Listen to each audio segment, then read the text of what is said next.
anti-LGBTQ bills here in the state.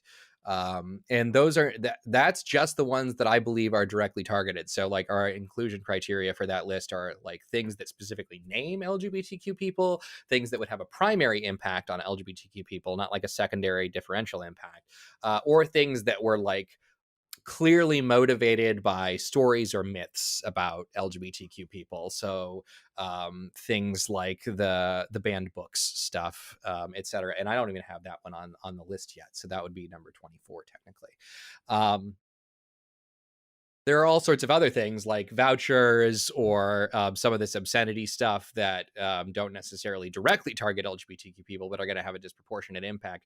But I'm not even talking about that stuff in my list of 23. I'm talking about stuff that is directly targeted, like squarely at LGBTQ people for the purpose of discriminating against them in some way, shape, or form. And a lot of them have to do with youth. About half of them are targeted squarely at transgender children, like a very, very specific marginalized community of kids who have basically no political power and no ability to fight back against those things. And unfortunately, that mirrors national trends as well. We've seen an absolute explosion in anti transgender legislation over the past few years. If you look at 2019, you see like 35 different anti-transgender bills introduced in state legislatures across the country. If you go to 2020, that number jumps to 100. If you go to 2021, that number jumps to 180. So it's just like an exponential growth in this kind of legislation because it's been like identified as the new wedge issue that people can motivate voters with.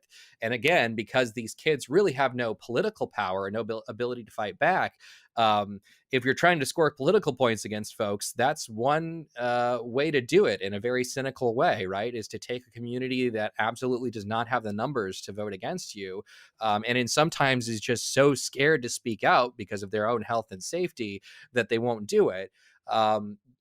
It's a really nefarious, honestly, strategy, and unfortunately, in some cases, it's starting to work in some regards.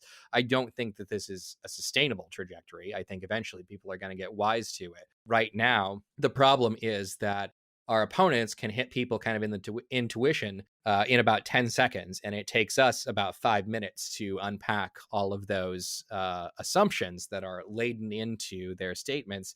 And that makes it really hard when the average soundbite is, 6 to 8 seconds, depending on what you're looking at in the media.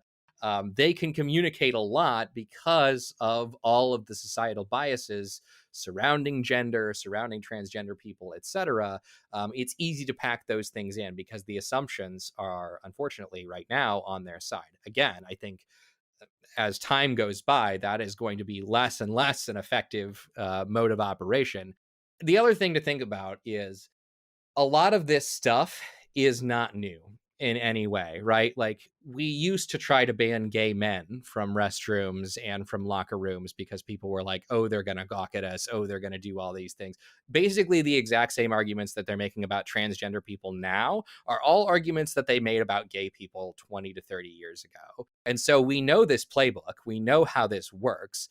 And unfortunately, one of the only things that we can do about it is keep communicating what's wrong with these messages. And, time will eventually catch up here. And eventually, the assumptions are not going to be as stacked against us as they are now. But it's about kind of limiting the amount of harm that they can do in the time being, because right now they have, especially in the Iowa legislature where they have a trifecta, a whole lot of power. And we can't do a whole lot about it in those instances aside from, annoy them